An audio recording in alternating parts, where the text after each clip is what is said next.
بسم اللہ الرحمن الرحیم. وعن عمر رضی اللہ عنہ قال قسم رسول اللہ صلی اللہ علیہ وسلم قسما فقلت یا رسول اللہ لغیر هؤلاء كانوا احق به منهم قال انهم خيروني ان يسألوني بالفحش او يبخلوني ولست بباخل رواہ مسلم. وعن عمر، اور عمر رضی اللہ تعالی عنہ سے روایت ہے، قالا کہا، قسم تقسیم کیا، رسول اللہ صلی اللہ علیہ وسلم رسول صلی اللہ علیہ وسلم نے، قسمن تقسیم کرنا یعنی کچھ مال، قسمن سے مراد یعنی مال کا کچھ حصہ. فقلت تو میں نے کہا، یا رسول اللہ اے اللہ کے رسول، لا غیرو البتہ غیر، دوسرے، ہاؤلائی ان لوگوں کے یعنی ان کے مقابلے میں دوسرے اور لوگ، کانو تھے، احق زیادہ حقدار، بھی اس کے یعنی اس مال کے جو ان لوگوں کو دیا گیا ہے، دوسرے ان سے زیادہ اس کے حقدار تھے، یعنی یہ ان کی بجائے اوروں کو ملنا چاہیے تھا. منہم ان سے، قالا فرمایا، انہم بے شک انہوں نے، خیرونی اختیار دیا مجھ کو، ان یسألونی کہ وہ سوال کریں مجھ سے، بالفحش سختی کے ساتھ، او یا یبخلونی وہ بخیل قرار دیں مجھ کو، ولستو حالانکہ نہیں ہوں میں، بباخل بخل کرنے والا. رواہ مسلم، اسے مسلم نے روایت کیا ہے. حضرت عمر رضی اللہ عنہ سے روایت ہے کہ رسول اللہ صلی اللہ علیہ وسلم نے کچھ مال تقسیم فرمایا تو میں نے کہا، یا رسول اللہ صلی اللہ علیہ وسلم، ان کے مقابلے میں دوسرے لوگ زیادہ حقدار تھے. آپ نے فرمایا، انہوں نے میرے بارے میں دو باتوں میں سے ایک نہ ایک اختیار کر کے مجھے مجبور کر دیا کہ یا تو یہ مجھ سے سختی سے سوال کرتے، بس مجھے ان کو دینا پڑتا، یا یہ مجھے بخیل قرار دیتے، حالانکہ میں بخل کرنے والا نہیں ہوں. کیا معنی ہے اس کا؟ معنی یہ ہے کہ ایک موقع پہ آپ صلی اللہ علیہ وسلم کچھ مال، کچھ چیز تقسیم کر رہے تھے، تو آپ نے کچھ لوگوں کو چھوڑ کر کچھ اور کو دے دیا وہ مال. اور آپ جانتے ہیں کہ حضرت عمر رضی اللہ تعالیٰ عنہ عام طور پر ایسے مواقع پر ضرور کچھ نہ کچھ مشورہ دیتے ہیں، اپنی رائے کا اظہار کرتے ہیں، بظاہر اختلاف کرتے نظر آتے ہیں. تو یہ دراصل دین کی وسعت اور خوبصورتی ہے کہ کوئی بڑے سے بڑا بھی کوئی کام کر رہا ہو اور آپ کے ذہن میں اس سے بہتر کوئی صورت نظر آ رہی ہو تو مشورہ دینے سے گریز نہیں کرنا چاہیے. اس سے کسی بڑے کی کوئی بے عزتی نہیں ہوتی، بلکہ اسی کام کو کرنے کا ایک دوسرا رخ سمجھ آ جاتا ہے، یہ نظر آ جاتا ہے. یہ بعض اوقات اپنے دل میں اگر کوئی خلش ہے تو اس کا ازالہ بھی کر لینا چاہیے.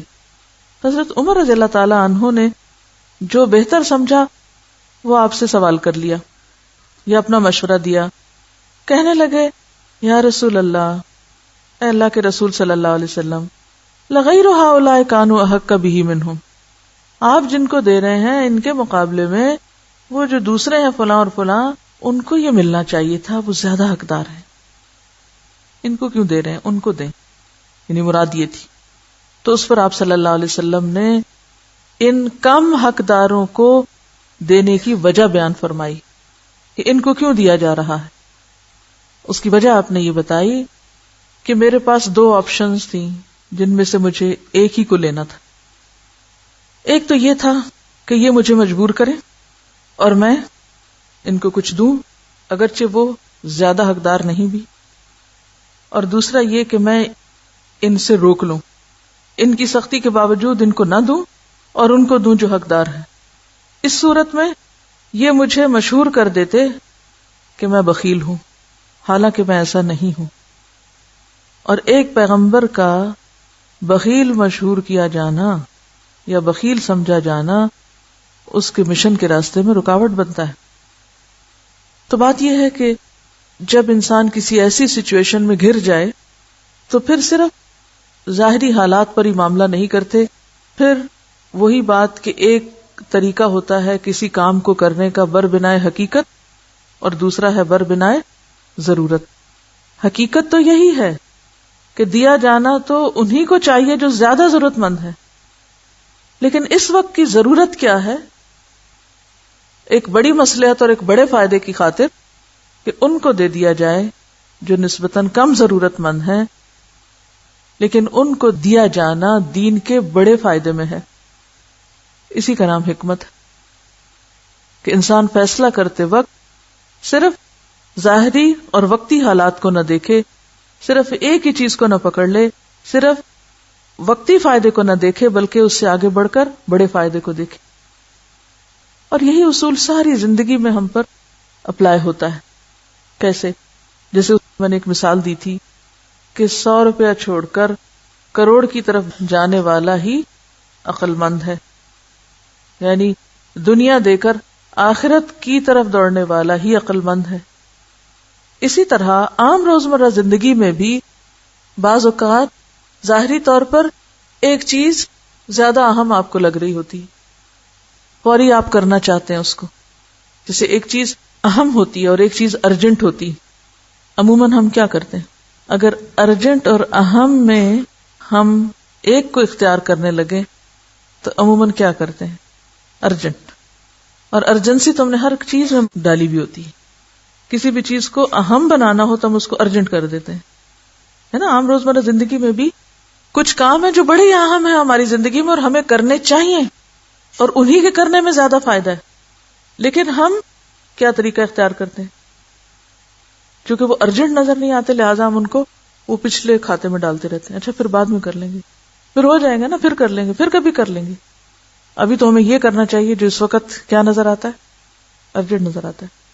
اب یہ ہے کہ ان زیادہ ضرورت مندوں کو دینا ایک ارجنسی تھی، لیکن دین کے بڑے فائدے میں ایسے لوگوں کو دینا کہ جو ایک پیغمبر کے امیج کو خراب نہ کریں اور دین کی روح کو نقصان نہ دیں، لہذا آپ نے اس وقت ان لوگوں کو دیا تاکہ لوگ آپ کو بخیل نہ سمجھے. اس سے یہ بات بھی پتہ چلتی ہے کہ بخل ایک ایسی خرابی ہے. بخیل ہونا، کنجوس ہونا، خود غرض ہونا، تھوڑ دلا ہونا، سیلف سینٹرڈ ہونا، صرف اپنی ذات کا فائدہ سوچنا، یہ ایک بہت بڑا عیب ہے اور آپ صلی اللہ علیہ وسلم نے اپنے لیے اس کو بالکل پسند نہیں کیا. آپ کی وسعت قلب تو کیا تھی کہ اگر وادی بھر بکریاں بھی کسی کو دینی پڑی تو دے ڈالی. دین پھیلتا ہی وسعت قلبی سے ہے. جو صرف اپنی ذات کے لیے سوچتے ہیں، صرف اپنی بڑائی چاہتے ہیں، صرف اپنا فائدہ دیکھتے ہیں، وہ پھر دین کو فائدہ نہیں پہنچا سکتے. اور یہاں آپ صلی اللہ علیہ وسلم کا ان لوگوں کو دینا کسی ذاتی بڑائی کے لیے نہیں تھا، یہ دراصل دین ہی کے فائدے کے لیے تھا، کیونکہ آپ کی ذات کے ساتھ دین کی نمائندگی وابستہ تھی. اسی سے ملتی جلتی بات اگلی حدیث سے.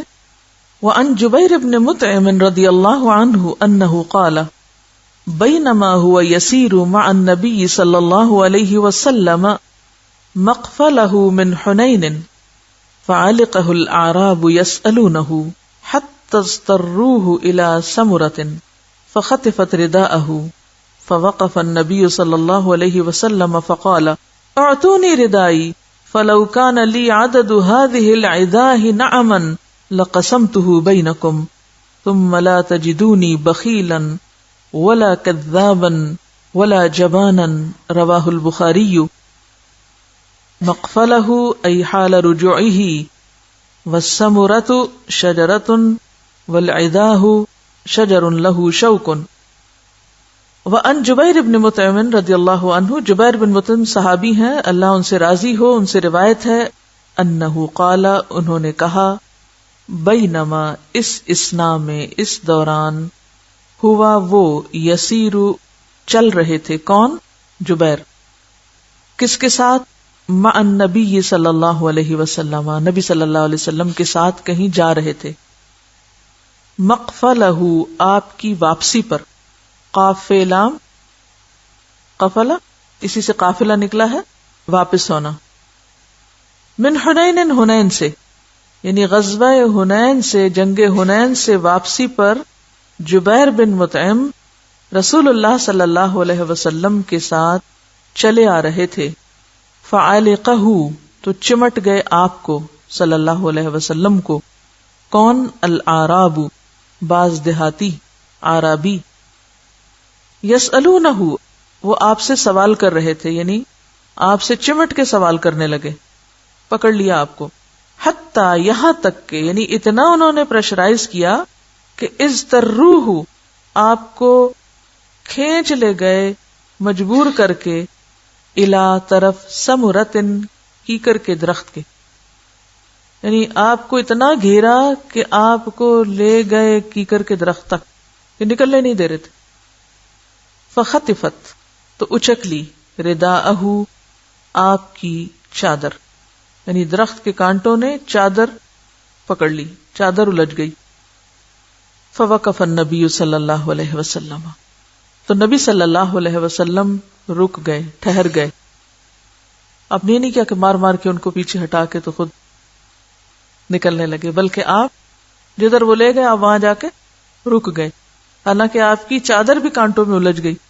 صبر، تحمل، حلم، معاملہ کس طرح ہے آپ کا. فقالا، فرمایا، آتونی ردائی، آتونی، دے دو مجھ کو، ردائی، میری چادر، یہ چادر مجھے دے دو. فلو کانا، پس اگر ہوتا، لی، میرے پاس، ہوتے میرے پاس، عددو، عدد یا تعداد، ہذہ، ان، اداہی، خاردار درختوں کے، نعمن، اونٹ، مویشی، جانور، اگر میرے پاس ان خاردار درختوں کی تعداد کے برابر بھی مویشی ہوتے، لقسمتہ، البتہ میں تقسیم کر دیتا ان کو، بینکم، تمہارے درمیان.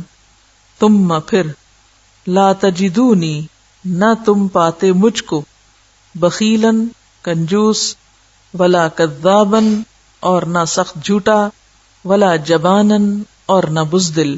رواہ البخاری، اسے بخاری نے روایت کیا. مقفلہ کا معنی کیا ہے؟ اے یعنی حالہ، حالت، رجوعہ، آپ کے لوٹنے کی. والسمرہ، اور سمرہ کہتے ہیں درخت کو، اور خصوصاً کانٹوں والا، یعنی جیسے کیکر کا درخت ہوتا ہے. والعداہ، اداہ کہتے ہیں کانٹے والے درخت کو. حضرت جبیر بن مطعم بیان کرتے ہیں کہ ایک وقت وہ جنگ حنین سے واپسی پر رسول اللہ صلی اللہ علیہ وسلم کے ساتھ چلے آ رہے تھے کہ کچھ اعرابی آپ سے چمٹ کر سوال کرنے لگے، یہاں تک کہ آپ کو مجبور کر کے کیکر کے ایک درخت کے پاس لے گئے. پس آپ کی چادر بھی اس درخت کے کانٹوں نے اچک لی. آپ ٹھہر گئے اور فرمایا، میری چادر تو مجھے دو. اگر میرے پاس ان خاردار درختوں کے برابر بھی اونٹ ہوتے تو میں یقیناً انہیں تمہارے درمیان تقسیم کر دیتا، پھر تم مجھے نہ بخیل پاتے، نہ جھوٹا، اور نہ بزدل. اس حدیث کو آپ سمجھ سکتے ہیں اگر آپ کو کبھی کسی بستی میں جا کے کچھ تقسیم کرنے کا تجربہ ہوا ہو، کچھ بانٹنے کا کوئی ایکسپیرینس ہوا کبھی. کیا ہوتا ہے، چھینا جھپٹی، اور آپ اپنے کپڑے بچانے سے بھی عاجز ہو جاتے ہیں. اب ناسمجھ لوگ ہوتے ہیں، ایک غربت ہے، دوسرے جہالت بھی ہے، ساتھ شعور تو ہے نہیں. تو بجائے اس کے کہ آنے والے کی عزت کریں، احترام کریں، ان کو یعنی جس سے لے رہے ہیں اس کی کچھ خوشامد کریں، الٹا اس پر حملہ آور ہو جاتے ہیں. تو ایسی صورت میں آپ صلی اللہ علیہ وسلم کے ساتھ بھی کچھ ایسا ہی واقعہ پیش آیا. جنگ حنین سے واپس آ رہے تھے، یہ فتح مکہ کے بعد ہوئی تھی نا جنگ، تو لوگ چمٹ گئے اور آپ کو بس گھیرا ڈال لیا اور کانٹوں والے درخت کے ساتھ جا الجھایا کہ آپ کی چادر بھی اس میں اٹک گئی اور بہت مشکل میں ڈال دیا. آپ نے اپنی چادر مانگی لیکن کوئی آپ نے ریئیکشن نہیں شو کیا. ہمارے ساتھ اگر کوئی فقیر، کوئی ضرورت مند ایسا معاملہ کرے تو ہم کیا کریں گے؟ کوئی آپ کی گاڑی آ کے کھٹکھٹایا جائے، کیا کریں گے آپ؟ کیسے ڈانٹیں گے، کیسے جھڑکیں گے؟ پھر ہم کیا عذر اور کیا جواز پیش کرتے ہیں؟ یہ تو پروفیشنلز ہیں اور یہ تو عادی ہیں اور معلوم نہیں کیا کیا. اپنی غلطی نہیں مانیں گے، انہیں کو پھر برا بھلا کہیں گے. اب کیا ہے کہ آپ نے ان کو نہ زبان سے کچھ برا کہا، نہ ہی کوئی شکایت شکوہ کیا، بلکہ کیا فرمایا، بھئی چادر تو دے دو، میری چادر مجھے دے دو. اور پھر کیا فرمایا کہ دیکھو میں تمہیں وہی دے سکتا ہوں نا جو میرے پاس ہے. اگر میرے پاس اتنے اونٹ ہوتے جتنے یہ درخت ہیں، یعنی جتنے یہ جنگل کے درخت ہیں، اگر اتنے بھی ہوتے تو میں سب تمہیں دے جاتا اور تم مجھے بخیل نہ پاتے. یعنی آپ کو بخل سے اس درجہ نفرت تھی کہ آپ بخیل کہلائے جانے کی بجائے کیا پسند کرتے تھے کہ جو کچھ ہے سب دے ڈالیں. ولا کذابن، اور نہ جھوٹا، کیونکہ مومن جھوٹا نہیں ہوتا کبھی. اور آپ یہ سب کچھ محض اوپر سے نہیں کہہ رہے تھے، آپ کرنے والے تھے. ولا جبانن، اور نہ بزدل. تو یہ ایک وجیح شخص یا ایک مومن کی صفات بیان ہو رہی ہیں کہ وہ سخی بھی ہوتا ہے اور سچا بھی ہوتا ہے اور بزدل نہیں ہوتا. سچا صرف وہ ہو سکتا ہے جو ڈرپوک نہ ہو. ڈرپوک لوگ اور بزدل لوگ سچے نہیں ہو سکتے. عموماً جھوٹ بولنے کی وجہ کیا ہوتی ہے؟ لوگوں کا ڈر. لوگوں کے ڈر سے ہم سچ نہیں بولتے، کیونکہ ہمیں پتا ہوتا اگر سچ بولا تو پھنس جائیں گے، پکڑے جائیں گے. آپ نے حب المساکین کی بات پڑھی اور دعا پڑھی کہ اللہ مجھے مساکین کی محبت دے، تو اس کا عملی نمونہ رسول اللہ صلی اللہ علیہ وسلم کی زندگی میں ہے کہ کس طرح آپ نے ان سے حسن اخلاق کا معاملہ کیا. یہی ہمارے لیے طریقہ ہے. آپ دیکھیں کہ آپ کے اندر کوئی انا نہ تھی، کوئی اپنی ذاتی بڑائی کا شوق جذبہ نہ تھا. ہم عموماً ایسے موقعوں پر لوگوں کی کیوں ڈانٹ ڈپٹ شروع کر دیتے ہیں، کیوں جھڑک پھٹک شروع کر دیتے ہیں، کیوں ان کو برا بھلا کہتے ہیں؟ کیا سوچ کے کہ انہوں نے ہماری شان میں گستاخی کی ہے. اللہ کے نبی ہیں، پیغمبر ہیں، اتنے بلند مرتبہ ہیں، اور لوگ ان کے ساتھ کیا سلوک کر رہے ہیں، کیسے معاملہ کر رہے ہیں. لیکن آپ کسی ایسے معاملے کا کوئی شکوہ نہیں کرتے. ہمارے ساتھ اگر کوئی ایسا کرے تو ہم کتنے دن تک اس کا تذکرہ فرماتے ہیں، سالوں یاد رکھتے ہیں کہ وہ فلاں بستی میں میں گئی تھی اور انہوں نے تو میرا حال یہ کر دیا. اور وہ دے بھی آتے ہیں اور بیٹھ کے ان کی برائیاں کر کے عمل بھی ساتھ ہی ضائع کر دیتے ہیں. بھئی وہ ایسا کرتے تو ہم نے ان کے لیے کیا کیا، اور اگر کچھ نہیں کیا تو کم از کم ان کے رویے پہ پھر صبر ہی کر رہے ہیں. تو یہ جو تھا نا ہر چھوٹی بڑی مصیبت پہ تبصرہ کرنا اور باتیں بناتے چلے جانا، یہ بھی ناسمجھی کی علامت ہوتی ہے. ہر چھوٹی بڑی پریشانی کا تذکرہ کرتے رہنا، فلاں نے میرے ساتھ یہ کر دیا، فلاں نے یوں کیا، فلاں ایسا کرنے والا ہے، فلاں یہ کر دے گا. کیا یہ غیبت نہیں سمجھتے ہم؟ کیا سوچ کے ہم دوسروں کی برائیاں دوسروں کے سامنے کرتے ہیں؟ کیا سوچ کے؟ دوسروں کی ہمدردی لینے کے لیے، اور اپنے ساتھ ظلم ڈھا رہے ہوتے ہیں اپنی نیکیاں برباد کر کے. تو جو یہ نہ جانے کہ چپ کہاں رہنا ہے اور بولنا کہاں ہے، وہی نہ سمجھ. جہاں ہمیں چپ رہنا چاہیے وہاں ہم بولتے ہیں، اور جہاں ہمیں بولنے کو کہا جائے وہاں ہم چپ ہو جاتے ہیں. یہ باشعور ہونے کی علامت نہیں. آپ دیکھیں کہ عام طور پر ہم صدقہ خیرات کیوں کرتے ہیں؟ نیک نامی کے لیے، کہ ہم سخی مشہور ہوں، ہمیں ثواب ملے، ہماری بلائیں دور ہوں. یہی مقاصد ہوتے ہیں نا صدقہ کرنے کے. چلیے یہ درست ہے یا نہیں جو بھی ہے، لیکن آپ صلی اللہ علیہ وسلم جو کچھ خرچ کر رہے ہیں وہ کس کی بہتری اور بلندی کے لیے؟ پھر دین کی بلندی کے لیے. عام طور پہ جب ہم کسی کو دیتے ہیں تو ہم چاہتے ہیں ہمارا نام پتہ چل جائے، ہم ہیں کرنے والے. لیکن جن کو دین کی بلندی مقصود ہوتی ہے ان کو اس کا کوئی شوق نہیں ہوتا کہ ان کا نام پتہ چلے کسی، کیونکہ انہیں یقین ہوتا ہے کہ ہمارا رب دیکھ رہا ہے اور وہ پوری جزا دینے پہ قادر. اور اگر دین کی سربلندی ہوگی تو ہماری بھی عزت. ٹیم جیسے مثلا فٹ بال کی ٹیم ہے، جب کوئی ایک شخص اس میں سے گول کرتا ہے تو کس کو فائدہ پہنچتا ہے؟ ساری جیتتی ہے نا. اور اگر ایک شخص وہ نہیں کرتا تو سب ہارتے ہیں. تو یہی ٹیم ورک ہوتا ہے کہ جب ہم ایک سب کے فائدے کے لیے کریں گے تو اس کا فائدہ ہمیں بھی پہنچے گا، اور اگر ہم صرف اپنے فائدے کے لیے کریں گے تو ہمیں بھی نہیں پہنچے گا اور سب کو بھی نہیں پہنچے گا. حدیث نمبر 13.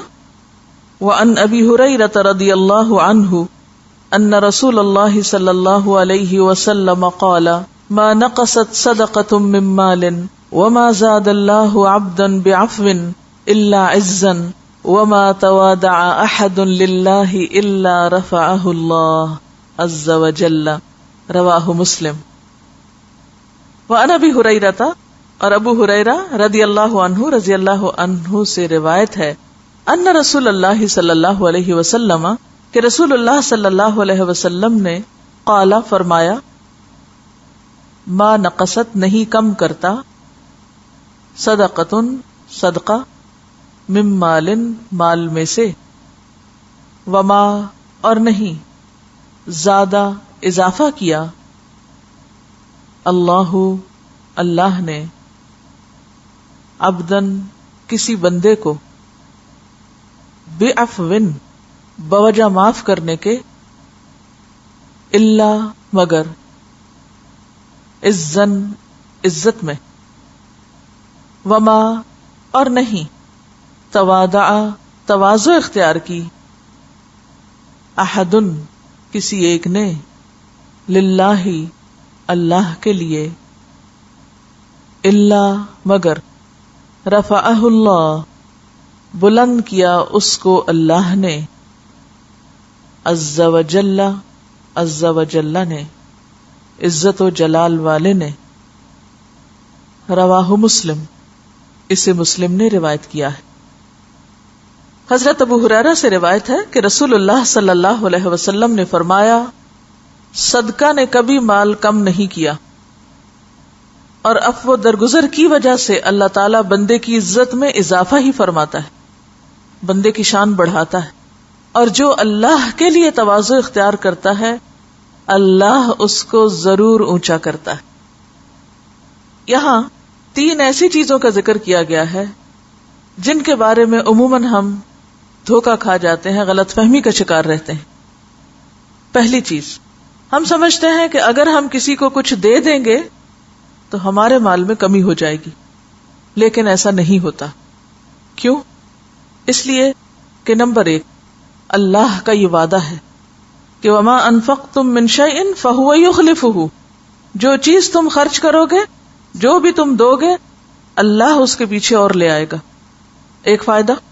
دوسرا فائدہ، جو شخص اللہ کی خاطر 1 روپیہ بھی خرچ کرتا ہے، اللہ اس کا کم از کم 10 گنا اجر دیتا ہے۔ من جاء بالحسنۃ فلہ 10 امثالھا، جو ایک نیکی لایا اللہ نے اس کو کیا دیا؟